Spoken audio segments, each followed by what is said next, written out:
शिव और शक्ति के इस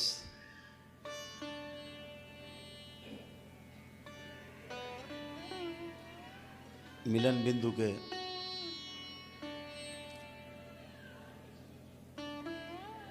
इस अद्भुत दरबार में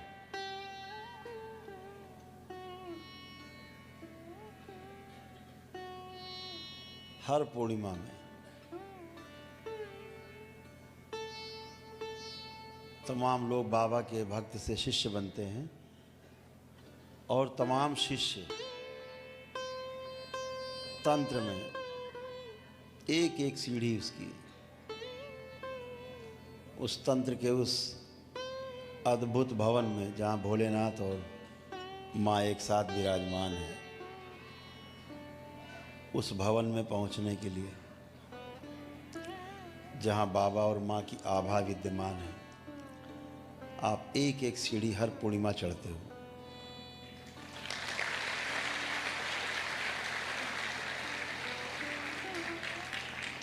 निश्चित रूप से एक दिन वो भी आएगा कि अभी तो आप शिव और शक्ति को महसूस करते हो, अनुभव करते हो, तो एक दिन वो भी आएगा जब अपने इस तीसरे नेत्र से उनके दर्शन भी कर पाएंगे।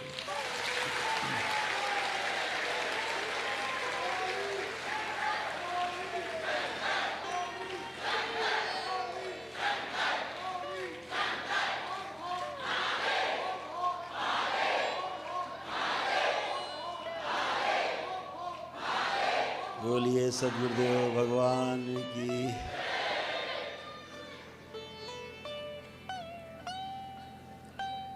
जीवन में कभी भी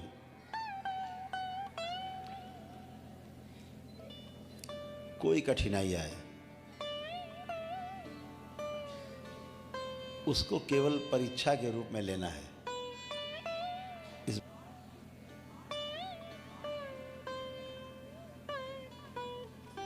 कठिनाई के रूप में लिया तो कठिनाई लगेगी, परीक्षा के रूप में लिया तो अपनी जिम्मेदारी जैसा महसूस होगा।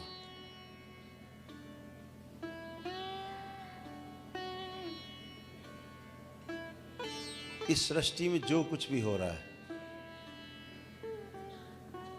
या आपको लगता है आप कर रहे हो या किसी को भी लगता हो वो कर रहा है, ये भ्रम जैसा ही है।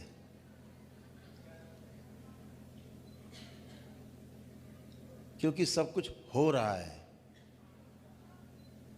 हम कर नहीं रहे हैं, करने में माध्यम बने हुए हैं, उसका निमित्त हैं, कर नहीं रहे हैं। जिस दिन ये भाव आपका पक्का हो गया कि अच्छा हुआ या बुरा हुआ, हमने नहीं किया, हम तो निमित्त थे, ये हुआ और हम उसके साक्षी बने। अगर होने के साक्षी बन जाएं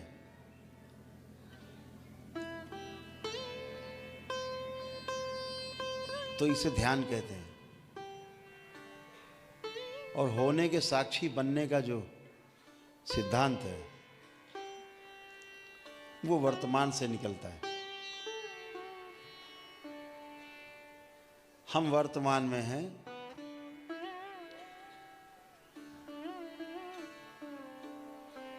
ये प्रमाण होता है इस बात का कि हम घटनाओं के साक्षी बन रहे हैं।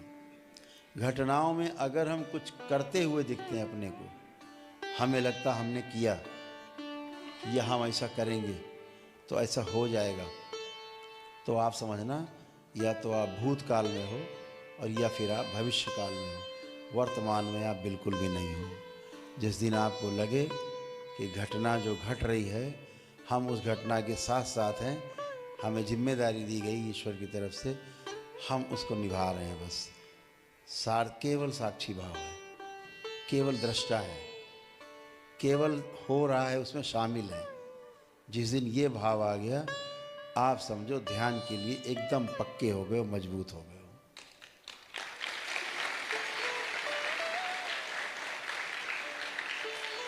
जैसे ही ये लगता है कि हम कर रहे हैं या हमने किया, हमने ऐसा कर दिया तो ऐसा हो गया, ऐसा किया तो वैसा हो गया, बस आप कर्म भोग के सिद्धांत में फंस गए।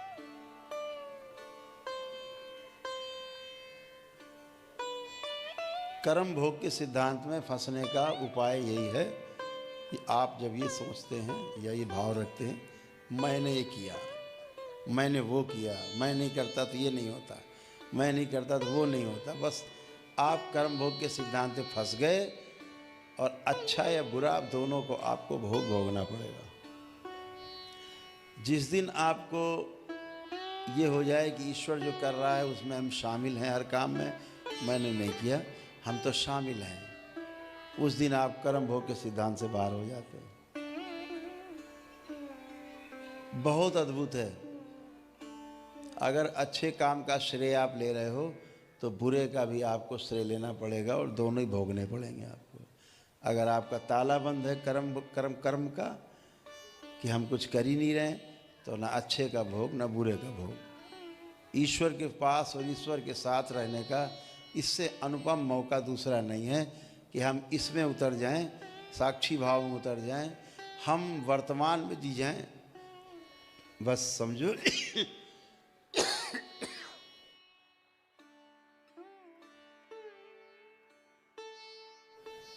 पार हो गए।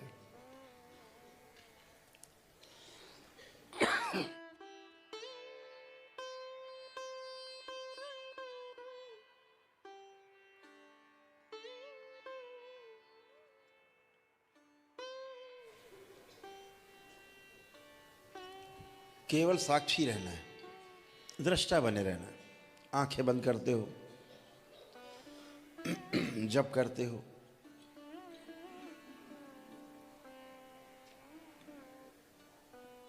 पूरा दरबार सक्रिय रहता है।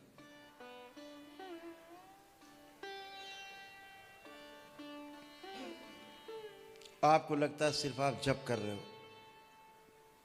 आप अकेले नहीं होते हो, पूरे दरबार के बीच में आप होते हैं, कड़ी सुरक्षा के बीच में आप होते हैं। क्यों? जब आप जप कर रहे होते हो तो आपके पुण्य जो है वो बढ़ रहे होते हैं, और उस पुण्य को खाने के लिए चारों ओर दुष्ट सक्रिय हैं। वो पुण्य कोई आपका ना खाने पाए, इसलिए दरबार सक्रिय रहता है। वो पुण्य आपके काम में आए, इसलिए दरबार सक्रिय रहता है। लेकिन दरबार तभी सक्रिय रहता है जब आपके अंदर ये भाव प्रबल होता है, कर रहे हैं, हम नहीं कर रहे, हम जो हो रहा है उसमें शामिल हैं, और हमारी आपकी इतनी ही जिम्मेदारी है, इससे ज़्यादा है भी नहीं। कभी देखो, आप कोई भी काम करने जाते हो, किसी का पूरा होता है, किसी का नहीं होता, किसी का अधूरा होता है, किसी का जितना इच्छा होती है उससे ज़्यादा अच्छा हो जाए, यानी आपका सोचा हुआ नहीं होता है। अर्थात आप जो प्रयास करते हो वो बिल्कुल नहीं होता है, वो होता है जो पहले से तय है।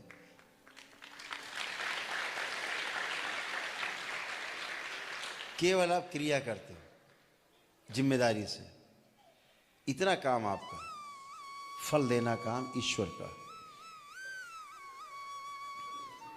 भगवान श्री कृष्ण भी गीता में कहते, बहुत प्रसिद्ध है, ये कर्मण्येवाधिकारस्ते मा फलेषु कदाचन।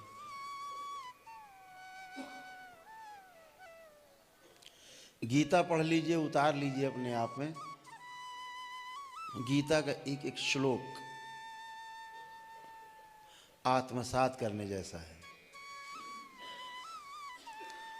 हृदय में धारण करने जैसा है और जीवन में उतारने जैसा है। एक एक श्लोक गीता का भगवान श्री कृष्ण ने अपने उस विराट स्वरूप में, जो पूरे विश्व के लिए एक गीता जैसे ग्रंथ की रचना की, एक गीत गाया, वो भी युद्ध के मैदान में गाया हुआ गीत। युद्ध के मैदान में गीत गाया जाता हो, ऐसा पहली बार हुआ, वो भी द्वापर में हुआ, वो भी योगी राज श्री कृष्ण ने गाया, उस विराट स्वरूपधारी ने गाया। गीता, श्रीमद् भागवत गीता का अर्थ है प्रभु के द्वारा गाया गया गीत। पहली बार ये घटना है अद्भुत कि युद्ध में दोनों तरफ सेनाएं तैयार खड़ी लड़ने के लिए, और बीच में गीत गा रहे हैं। कौन गा रहा है? स्वयं ईश्वर प्रभु गा रहे हैं। हम उस श्री कृष्ण की बात करते हैं जो योगेश्वर है, जो महायोगी है। उस विराट स्वरूपधारी की बात करते हैं। हमेशा उस रूप की पूजा करिए जिसमें गुण आपके जैसे हों, आप जैसे गुणों में जीना चाहते हैं वैसे गुण उसके अंदर हों, उस रूप की पूजा करिए। उलूल जुलूल हरकतें करके मत करिए।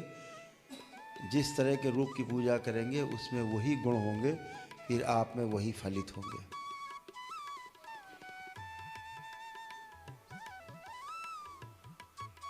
फिर बच्चे चोरी करते हैं,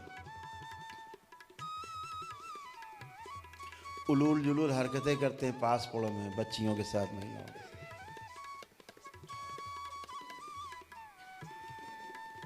इधर उधर हरकतें करना, चुगली करना, लड़ना, ये सब हरकतें आती हैं अगर आप तमाम गलत सलत रूपों की पूजना आराधना करते।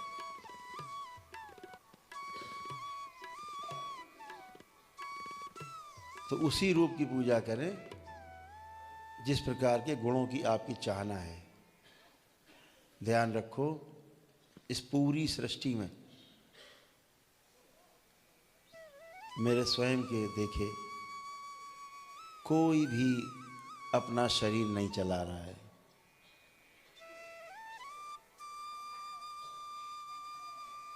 आप सबके अतिरिक्त जो दरबार से जुड़े हैं उनके अलावा कोई भी अपना शरीर नहीं चला रहा है। दूसरे ही जीवन उन शरीरों को चला रहे हैं, अपने कर्म भोग दूसरे के शरीरों पर काट रहे हैं, और जो पैदा हुए थे माँ के गर्भ से वो मृत अवस्था में बिल्कुल पैर के अंगूठे में बंधे हुए हैं।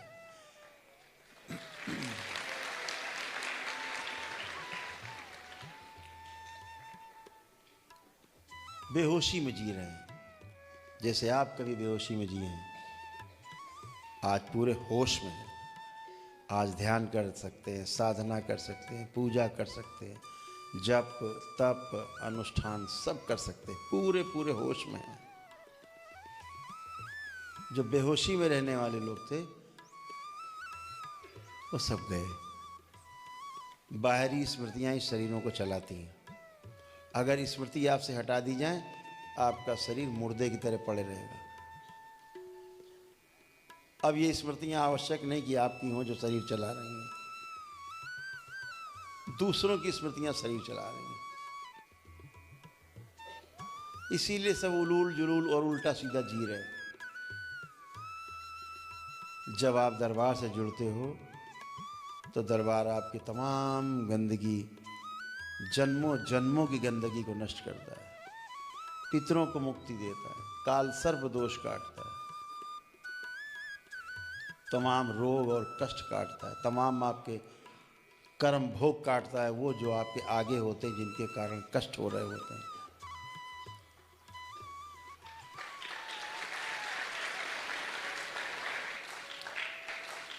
तब आप ध्यान साधना के लायक बनते हो, आप बन के बैठे हो। दरबार से जो लोग नहीं जुड़े हैं, जब वो ध्यान और साधना करते हैं तो दूसरे लोग शरीर में होते हैं, उथल पुथल, ऊपर नीचे, दाएं बाएं, उठा पटक करते रहते हैं। कोई ध्यान साधना नहीं हो पाती, सब झूठे प्रोजेक्शन। मैंने तो देखा है एक बहुत बड़ी परंपरा है देश की, उसका नाम नहीं लेना चाहेंगे, उनका मान गिरेगा। मान हो तो गिरेगा, खैर कहने की बात है कि मान गिरेगा। वो भक्त उनके बैठते हैं, वहाँ चढ़ो ऊपर चढ़ो करते रहते हो, और बाकी सब जितने बैठे होते सब पेशी ले रहे होते, हा हा हा हा कर रहे होते। वो बताते हैं ऊर्जा चढ़ रही ऊपर। अरे भैया ऊर्जा पहले कोई चढ़ने तो देगा तब तो चढ़ेगी। पहले कुंडलिनी तो सक्रिय हो, कुंडलिनी गायब हैं। मनुष्य की जगह दैत्य बने हुए बैठे हैं, दैत्य शरीर बन गए हैं। बहुत लोग तो दैत्य पैदा होते लेकर के साथ में, दैत्य बने होते। ये कहाँ से ध्यान साधना करने देंगे? कूदते रहो बैठे एक ही जगह पे, और जिंदगी भर कूदते रहते हैं। इस दरबार में आते हैं वो लोग, उनके शिष्य यहाँ अच्छे होके स्वस्थ होके और तब जाते हैं। तब वो कहते हैं पहली बार हमने जाना ध्यान साधना क्या है, पहली बार हमने जाना होश क्या होता है। बेहोशी पूरा परिवार, और नाभि के पास से सड़ रहे हैं सब, पूरी परंपरा में नाभि से नीचे सब सड़े जा रहे हैं। सारे शिष्य भक्त उनके खुद भी सड़ गए, वो खुद भी सड़ गए हैं, यहाँ से हो करके घर में पड़े हैं। अब उनके सुपुत्र जी ने जिम्मा संभाला है। अब वो डर के हमारे सामने नहीं आते, विदेश भाग गए। महाराज जी विदेश भाग गए, यहाँ रहेंगे तो पोल खुल जाएगी, तो न चल सकते हैं, न उठ सकते हैं, न बैठ सकते हैं। और महाराज जी ने इतना बड़ा योग कराया पूरे देश में, इतना बड़ा सबको ध्यान साधना कराई है। तमाम पत्थर ईंटा इकट्ठा करके ले जाओ, घर में क्रिस्टल है, अभी से आएगी शक्ति आएगी, जाओ। इतने यंत्र बना के घर में चिपकवा दिए हैं, सबके चिपके हैं यंत्र। ये हाल ऐसी ऐसी गुरु परंपराओं का है जो मनुष्यों का जीना दूभर कर दिए हैं। स्वयं मर रहे हैं और लोगों को मरने के लिए तिल तिल करके तड़प तड़प के मरने के लिए बाध्य कर दिए।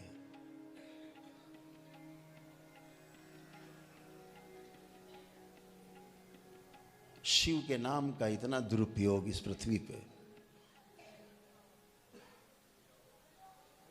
हम पहली बार देख रहे हैं। मां कहां से होगी? वहां जहां शिव के नाम का दुरुपयोग होता हो, मां तो उसके आसपास नहीं फटकती। इसीलिए मां नहीं तो बेटे नहीं, है ही नहीं। मां होगी तभी तो बच्चों की कोई केयर करेगा, कोई लालना पालना करेगा, उनका पोषण करेगा। पोषण मां ही करती है, पिता नहीं करता, भूल जाना। पिता गाइडेंस देता है, पिता सिर्फ गाइडेंस देता, वात्सल्य बोलते हैं उसको, हिंदी में बोलते हैं वात्सल्य। गाइडेंस देना, आपके कपड़ों की व्यवस्था, आपके खाने पीने की व्यवस्था, आपके रहने की व्यवस्था, आपकी सुरक्षा करना, कोई आपको नुकसान न पहुंचा जाए, आपकी पढ़ाई लिखाई शिक्षा दीक्षा की व्यवस्था करना, ये पिता का काम है। लेकिन आपको पालना पोषना बड़ा करना, तमाम संस्कार देना, छाती से लगा के रखना, गीले पर सोना और सूखे पर सुलाना, आपको ये माँ का काम है।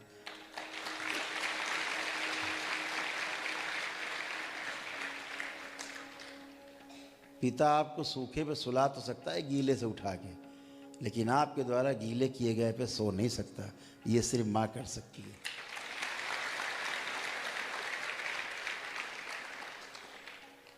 तो जब माँ नहीं तो फिर कुछ नहीं।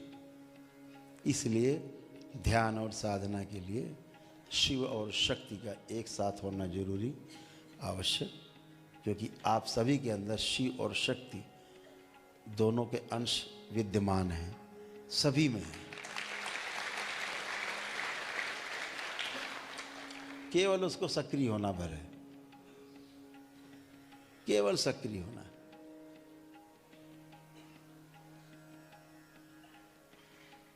तो ऐसे ऐसे जगह से आप सब भी जुड़े रहे हो, बहुत जगहों से जहाँ खूब गंदगी बटोरी, जीवन भर गंदगी बटोरते रहे, माता पिता, उनके माता पिता, आप कष्टों में जूझते रहे। जब दरबार मिला तब इनसे मुक्ति मिली और तब आज आप शुद्ध होके, पवित्र होके बैठे हो करने के लिए, एकदम करने के लिए एकदम फर्स्ट क्लास तैयार।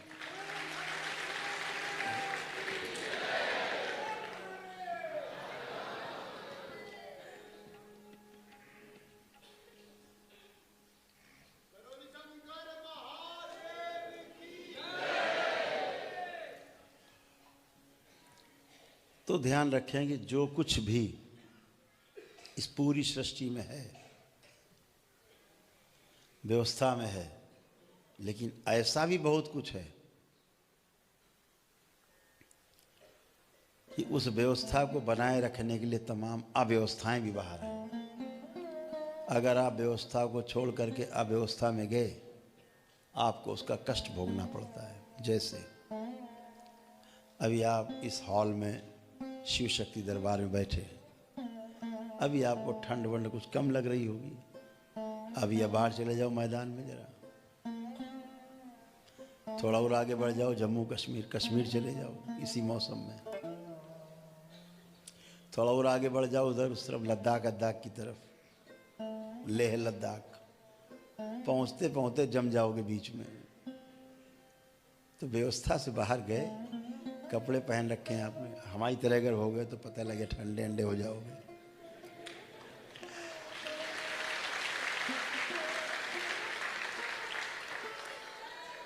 तो हमें इसलिए ठंड नहीं लगती कि हम तो अव्यवस्था में ही हैं, हम तो व्यवस्था से बाहर हैं, तभी तो व्यवस्था बना पा रहे हैं।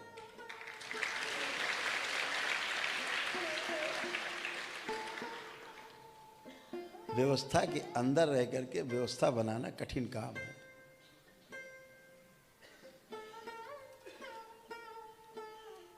तो व्यवस्था के बाहर रहते हुए व्यवस्था के अंदर रहना, या व्यवस्था के अंदर रहते हुए व्यवस्था के बाहर रहना, ये प्रकृति के नियम के अनुसार होता है। नियम सब जगह लागू हैं, चाहे व्यवस्था हो और चाहे अव्यवस्था हो, नियम सब जगह हैं। कैसा नियम है हम बताते हैं आपको, आपका ध्यान उस तरफ ले जाते हैं। जैसे अभी आप यहाँ बैठे, अभी सबके थर्मामीटर लगाया जाए तो लगभग सबका तापमान एक जैसा आएगा। और अभी मान लिया जाए इस समय जो तापमान होगा, बाहरी तापमान क्या होगा, 10-12 डिग्री लगभग बता रहे हैं, 12 डिग्री के आसपास है।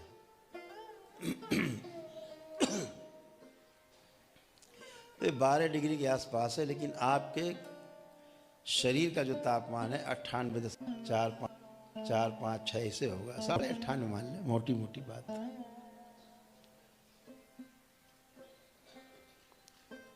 अभी आप चले जाओ कश्मीर, वहाँ का तापमान इस समय माइनस में है, -6, -7, -8, -9 ऐसे हो सकता है, माइनस में होगा। जितना यहाँ प्लस में उतना वहाँ माइनस में होगा। अब आपके थर्मामीटर लगाया जाए, अब चेक किया जाए तो क्या निकलेगा तापमान आपके शरीर का, वही जो यहाँ है, वही 98.5 के आसपास डिग्री फ़ारेनहाइट।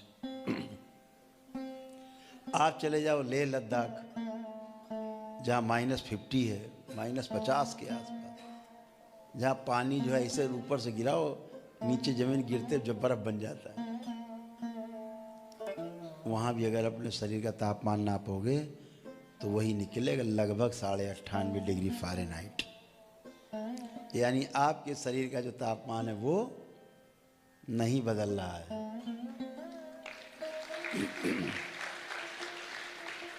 तो सारी अव्यवस्था के बीच में व्यवस्था बनी हुई है, कितना अद्भुत है।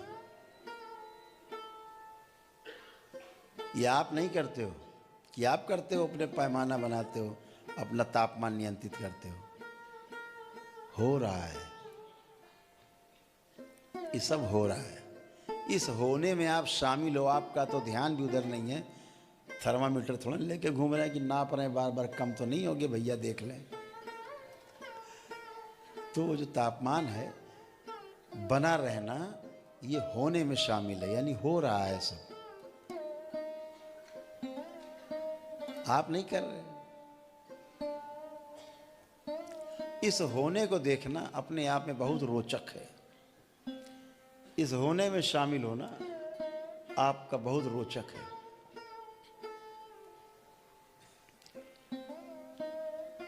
हरि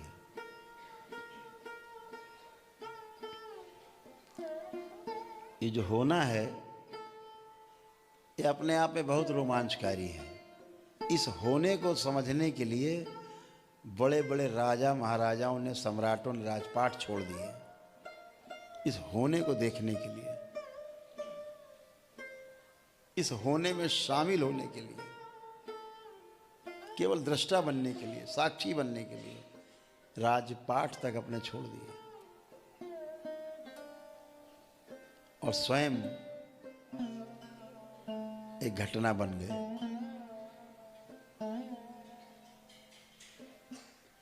बड़े बड़े राजा महाराजा अपने जीवन के अंतिम समय में, कुछ लोग तो युवावस्था में भी, गौतम बुद्ध जैसे लोग, महावीर जैसे लोग, बहुत युवावस्था में सब कुछ छोड़ दिया।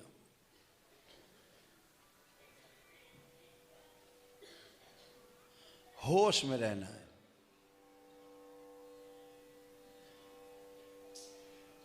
और स्वयं से इतना प्रेम करना है जितना कभी किया ना हो। बहुत प्रेम करना है अपने आप से। सुबह उठना है तो अपने आप को आलिंगन करो, स्वयं को आलिंगन करो, अपने आप को आलिंगन करो, प्रेम से अपने आप को देखो, अपने शरीर को देखो। ईश्वर ने कितनी अनुपम कृति गढ़ी है, कैसा एक एक कण कण आपके शरीर का कैसा गढ़ा है, उसको बार बार धन्यवाद दो सुबह उठ के कि आपने हमें ऐसा बनाया।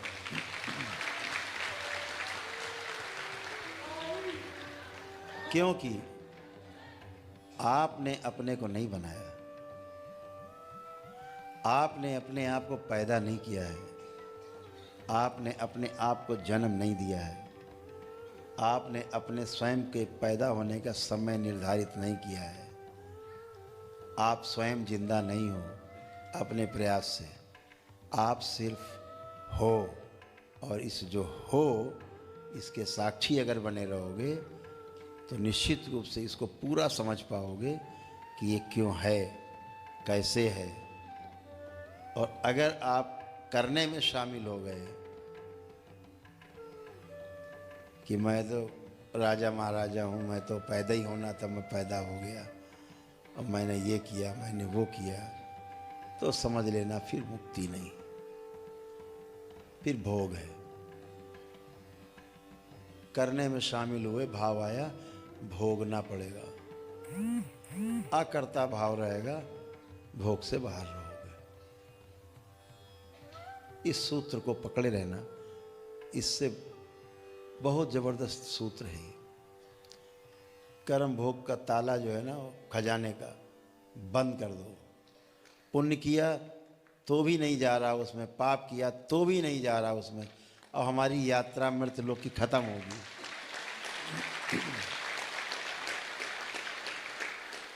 अब ना हमें पुण्य का कोई भाग नहीं चाहिए, पुण्य का कोई भोग नहीं चाहिए, नहीं फिर आना पड़ेगा इसी जन्म लेने के लिए।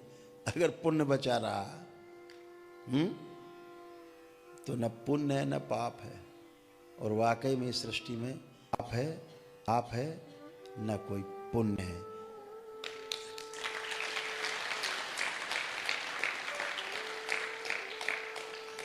हमारे मान लेने मात्र से पाप और पुण्य की परिभाषा हमारे सामने बन जाती है, दृष्टांत बन जाता है।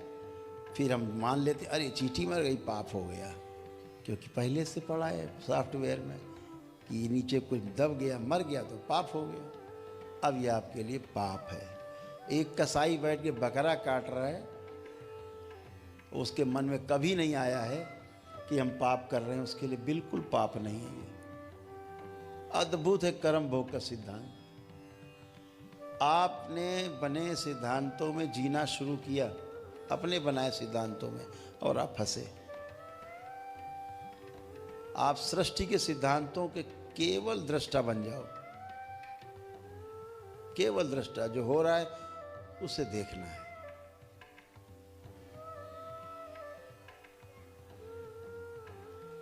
सिर्फ देखना है,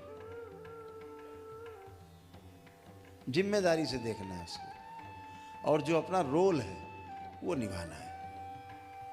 आप अपना कितना जिम्मेदारी से रोल निभा सकते हो इस होने में, घटना में, वही आपके हाथ में है। कर्म फल आपके हाथ में बिल्कुल भी नहीं है, ये ध्यान रखना। इसलिए अपनी जिम्मेदारी से अपने काम को निपटाना है, अपने को जिम्मेदारी से प्रस्तुत करना है हर घटना के साथ।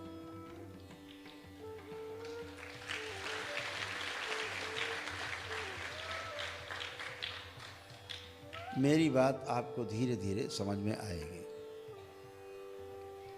जैसे जैसे आगे बढ़ते जाएंगे, जैसे जैसे ज्ञान के चक्षु खुलेंगे, वैसे वैसे आपको मेरी बात धीरे धीरे समझ में आने लगेगी। महापुरुषों के बहुत दृष्टांत, बहुत सारे दृष्टांत। कर्म भोग के ऊपर लोग उलझे हुए, बहस कर रहे हैं। आवश्यकता नहीं है। जितना बहस करोगे उतना फंसोगे, जितना सिद्धांतों पर बहस करोगे उतना फंसोगे। अरे सामने भाई रसगुल्ले रखे, अब ये हल्दीराम के यहाँ से आया है कि वो तोताराम के यहाँ से आया है, इससे क्या लेना देना है। सामने रखा, उठाइए, स्वाद लीजिए, अच्छा नहीं तो छोड़ दीजिए, अच्छा हो तो आनंद लीजिए, बात खत्म हो गई। क्या है तमाम पढ़े हैं भाषणबाजी में, उसमें अनुभव कीजिए, केवल अनुभव। अच्छी है, बुरा लीजिए, बुरा लग रहा है छोड़ दीजिए, जो आपको बुरा लग रहा हो छोड़ दीजिए, जो आपको बुरा लग रहा हो सकता है दूसरे के लिए अच्छा हो, उसको लेने दीजिए, आप छोड़ दीजिए उसको। जो आपको अच्छा लग रहा है उसको ग्रहण करिए। सृष्टि में आप जिस तंत्र में आप एक एक सीढ़ी चढ़ रहे हो, तंत्र कोई दर्शन नहीं है कि कोई दर्शन की तरह, आप कोई फिलॉसफर की तरह, फिलॉसफी की तरह आपको समझाएगा, पढ़ाएगा, जो आजकल का ट्रेंड चल गया है फिलॉसफी। तंत्र विज्ञान है, अति सूक्ष्म विज्ञान, सूक्ष्मतम विज्ञान, भगवान शिव के द्वारा दिया गया इस सृष्टि को अनुपम वरदान है ये तंत्र।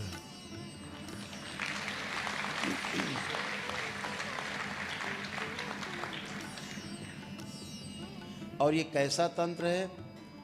ऐसे जीने वाला तंत्र है जिसको लोगों ने इतना विभत्स रूप दे दिया, इस तंत्र को इतना विभत्स रूप दिया है, डरावना रूप। काले काले कपड़े पहन के, काला तिलक लगा के, काली पगड़ी बांध के, मुंह काला आला करके,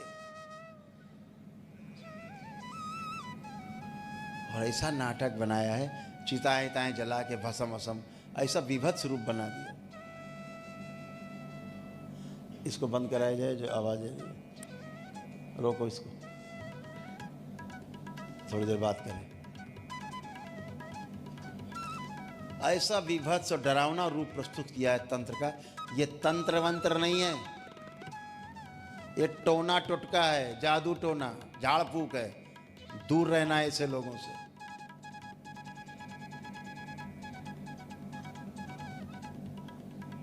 अच्छा करने के लिए नहीं है ये, इन्हें बुरा ही करना है सबका। तंत्र एक व्यवस्था है, तंत्र बुरा करने के लिए नहीं, तंत्र सबका अच्छा करने के लिए वो व्यवस्था है। सब कोई अच्छा रहे, वो व्यवस्था करना, वो तंत्र में आता है। क्योंकि तंत्र एक विशुद्धतम विज्ञान है। मोबाइल आपका नुकसान नहीं कर रहा,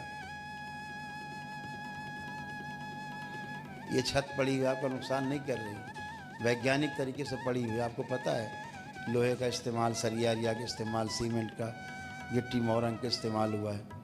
वैज्ञानिक विधि है कि इतना रहेगा, इतना पिलर, इतनी दूरी, ये छत नहीं गिरेगी। एकदम आनंद में बैठे, आपके ध्यान में भी नहीं आ रहा है ऐसा ना हो कि छत गिर जाए, क्योंकि आपको विश्वास है कि छत नहीं गिरेगी। जरूर वैज्ञानिकों ने बनाया है, वैज्ञानिक तरीके से बनी है, आपको विश्वास है। आप घर में पंखा सिर के ऊपर चल रहा होता, कभी एक क्षण में नहीं आता कि गिर न जाए ऊपर, क्योंकि आपको विश्वास है नहीं गिरेगा, ये वैज्ञानिक तरीके से बना है। ऐसे ही तंत्र है। तंत्र एक विशुद्धतम विज्ञान है। और कैसा विज्ञान है? भगवान शिव माँ पार्वती को अपनी जंघा पे बिठा करके और तंत्र का उपदेश दे रहे हैं। ऐसे प्रेम के क्षण में तंत्र की व्याख्या कर रहे हैं। ऐसे प्रेम के विशुद्धतम क्षण में तंत्र प्रेम में ही जीवित है। जहाँ घृणा है, नफरत है, चिढ़ है, वहाँ तंत्र नहीं, वहाँ अव्यवस्था है, वहाँ टोना टोटका है, जादू टोना है, झाड़ फूक है, उससे दूर रहते। जैसे भगवान उपदेश दे रहे हैं, व्याख्या कर रहे हैं तंत्र की, एक 112 विधियों की जो अलग अलग व्याख्या कर रहे हैं माँ पार्वती से, सप्तऋषियों को हैं, वो प्रेम के क्षण है। तंत्र ऐसे ही फैलाया जा सकता है।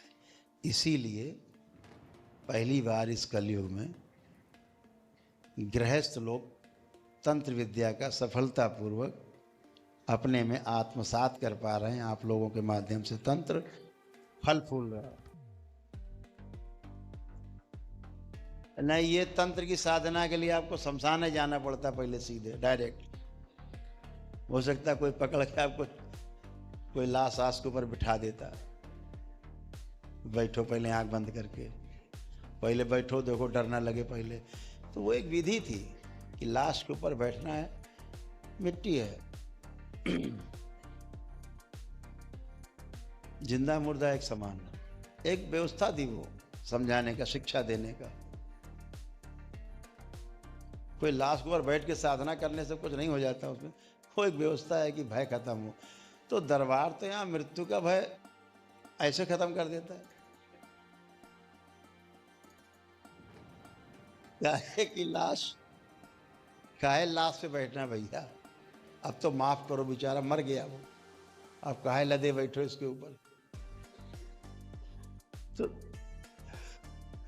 तो दरबार ने पहली बार ये निकाला कि कोई भी गृहस्थ जिसके अंदर आगन और लगन दोनों है, वो तंत्र को समझ सकता, उसका सदुपयोग कर सकता है अपने गृहस्थ जीवन में रहते हुए भी। जो दरबार ने आपके बीच में सफलतम प्रयोग किए हैं और आप कर पा रहे हैं, आप भी स्वस्थ हैं, परिवार भी स्वस्थ है।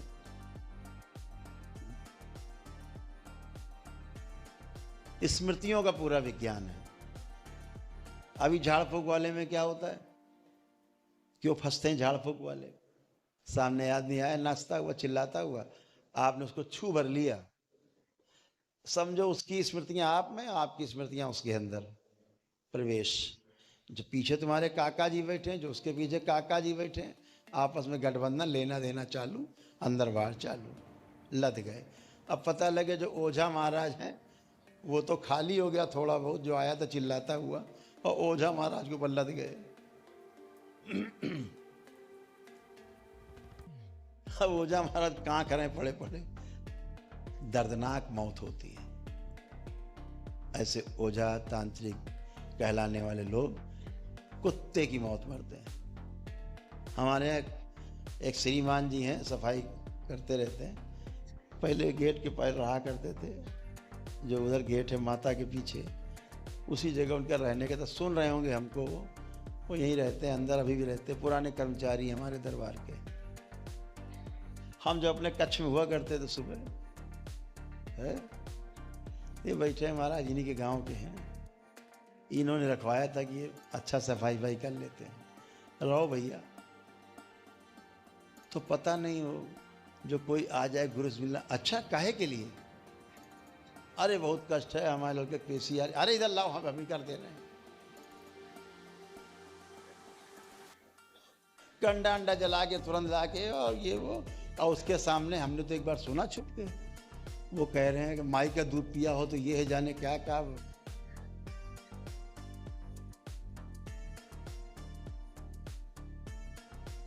बकायदा चैलेंज कर रहे हैं, खोपड़ी बाल पकड़ के हिला रहे हैं और धुआं उसको कर रहे हैं, और जाने क्या बोलता था, हमें तो भूल ही गए हैं।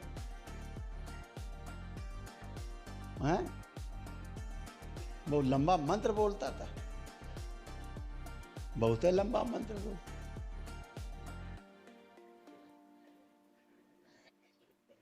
एक दिन हमारे दरवाजे के बाहर बैठे, सवेरे 7 बजे, हम कच्छ में थे, हमको सूचना मिली कि फलाने लाल जो हैं, उनका नाम नहीं लेने पूरा, आखिरी में लाल है, दरवाजे के बाहर। हमसे कहा गुरुदेव वो तड़प रहा है, रो रहा है, चिल्ला रहा है। हमने कहा क्या हो गया? फिर पता नहीं, तो देखा दरबार ने कहा मरने दो इसको थोड़ी देर पहले, आज ये रोज नाटक करता। बलम बाहर निकले, जब पूछा क्या होगा, अरे मर जाए, मर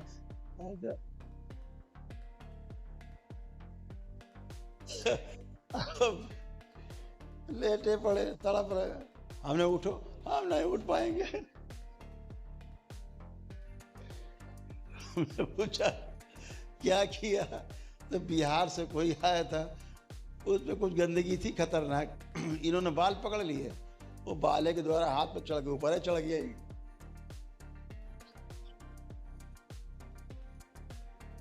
इन्होंने कहा अम्मा का दूध पिया तो वो आ गया।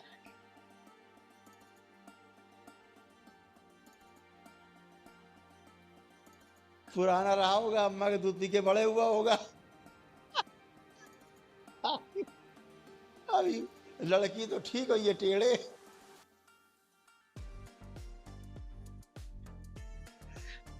आज के बाद से अगर किया तो नहीं निकालेंगे दोबारा, ध्यान रखना। हटाया तब वो खड़े हुए, लेकिन हरकतें नहीं बंद हुई। तो हमने एक दिन कहा, ये बैठे हैं गिरीश जी, ये भी थे, स्वामी जी हैं या नहीं, मौली बाबा वो भी थे। तो जो माता का मंदिर है, तब यहाँ एक लॉन हुआ करता था। तो हमें थोड़ी सी शरारत सूझी,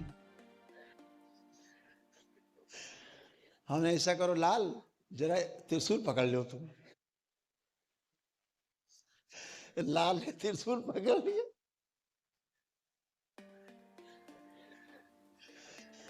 लाल यहाँ त्रिशूल पकड़े, और हम लोग देखते देखते लाल हवा में उड़े और वहां गिरे।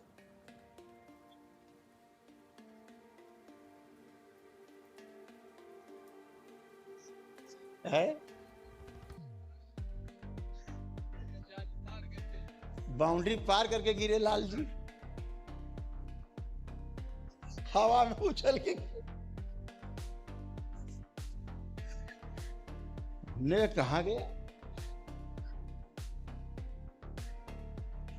अब उठो भैया, चली गई। हमने और करो सारे झाड़ फूक, और करोगे तो हमें लगा ये तो लाल है ही नहीं। हमने भैया तुम देखा तो उनके बाबा थे। तुम कहां से आए? कहे हमारी लोग पूजा करते हैं, हम वहीं से आए, हमारी समाधि बनी है, हमें माफ कर दो, हम ही करते झाड़ फूक, हम ही झाड़ फूक देते थे। अब सोचो आदमी कैसे उत्तर बना हुआ है। तो पता लगा कि इनका जो बाबा है वो झाड़ फूक किया करता था पहले, कुछ करता था ऐसे टोला टोटका टाइप। तो उसकी लोगों ने गांव में समाधि बना दी। तो बच्चे अच्छे कभी थोड़ा बहुत बुखार उखार आ गया हो गया तो उसकी समाधि में ले जाओ तो बुखार का उतर जाता है, अगर होता होगा हल्का। ऐसे कुछ मान्यता है। तो वो पकड़ के आ गए। अब बेचारे वो चिल्लाए हमें छोड़ दो, अब नहीं करेंगे। हमने कहा नहीं, अब तो आ ही गए हो। इस दरबार में आने वाला जुगाड़ है जाने वाला।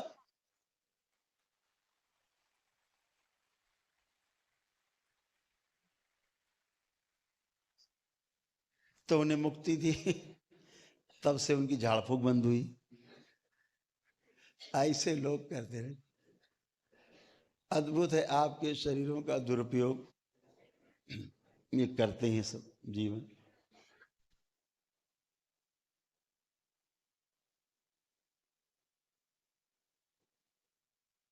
समझदारी पूर्वक जीना है और